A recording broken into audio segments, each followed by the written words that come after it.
Segundo o Ebit Nielsen, em 2021, a modalidade cross-border movimentou mais de 36 bilhões de reais no e-commerce e tem crescido cada vez mais. Mas você sabe o que é o cross-border? Como isso afeta as empresas brasileiras e os seus investimentos? É sobre isso que a gente vai falar hoje.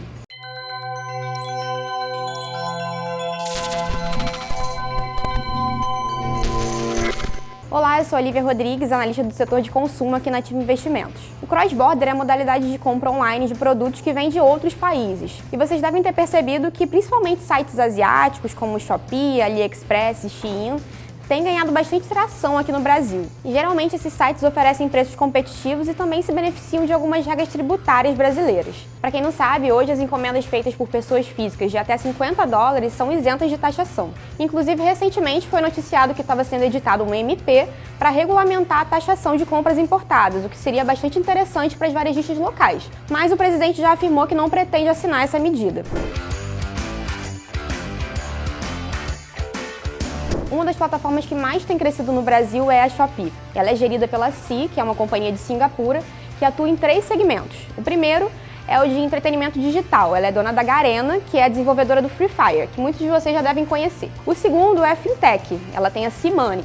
E o terceiro é o e-commerce com a Shopee. A Shopee é a plataforma líder no e-commerce do Sudeste Asiático e para vocês terem ideia do tamanho dela aqui no Brasil, o app dela foi o mais baixado na categoria de compras em 2021 e foi o segundo no ranking de usuários ativos mensais. E a Sea tem aproveitado a geração de caixa da Garena com o Free Fire, que é um jogo bastante popular, para sustentar o crescimento da Shopee. Então ela consegue oferecer condições mais atrativas para o seller no marketplace, como taxas de comissão menores que as concorrentes, frete grátis cobrando uma taxa menor, e isso estimula a captação de novos vendedores e muitos acabam preferindo vender por lá do que pelas plataformas nacionais. E isso acontece em um momento que as varejistas nacionais estão mais cautelosas, mais racionais em relação à queima de caixa, por conta do custo de capital mais alto e as dificuldades que o cenário macroeconômico tem trazido. Um outro efeito produzido pela Shopee é o aumento dos custos com marketing. Como a gente já falou, a Sea tem queimado muito caixa para financiar o crescimento da Shopee. E por isso ela também tem investido muito em propaganda. Com isso, as concorrentes, para que elas consigam se destacar, elas precisam gastar muito mais ou se promover por algum meio alternativo. Então isso também tem sido uma pedra no sapato das varejistas nacionais.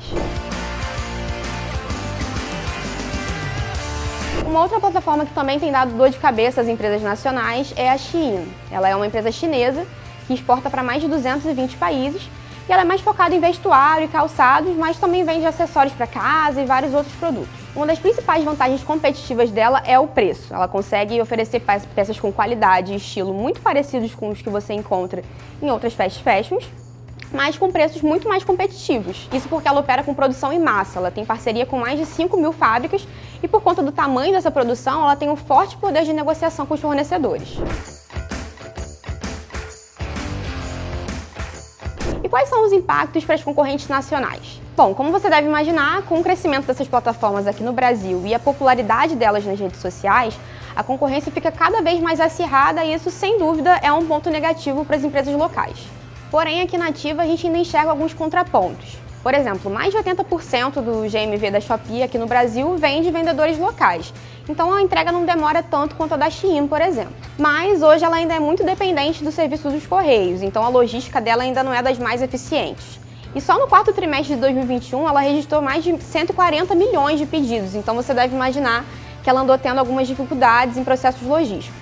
Por outro lado, ela também vem investindo nisso com a sua primeira área de cross-docking aqui no Brasil, que fica em São Paulo.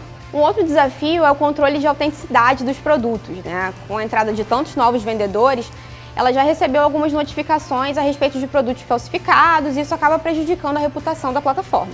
Já na Shein, os primeiros pontos de atenção são o tempo de entrega e o processo de logística reversa. Hoje, os produtos da Shein vêm da China, então o tempo de entrega costuma ser bem maior em relação às lojas que têm estoques locais. Além disso, se você precisar trocar esse produto, você também tem uma dificuldade maior, porque eles só operam pelo canal digital. Eles também já estão trabalhando numa estrutura mais robusta aqui no Brasil, mas fica a dúvida, né, se com esses novos custos eles conseguiriam manter preços tão competitivos. Outra questão também é o aspecto social e a sustentabilidade, que também acabam afetando outras fast fashions, né? Ela tem uma cadeia de produção muito extensa e isso acaba criando algumas dificuldades no rastreio de irregularidades trabalhistas, por exemplo. Bom, e se você quiser saber mais sobre os impactos da concorrência estrangeira sobre empresas específicas da Bolsa, É só você criar sua conta gratuitamente aqui na Ativa e você vai ter acesso aos nossos relatórios de recomendação. E se você gostou desse vídeo, deixa aqui o seu joinha e comenta aqui embaixo sobre quais assuntos você quer que a gente fale. Até a próxima!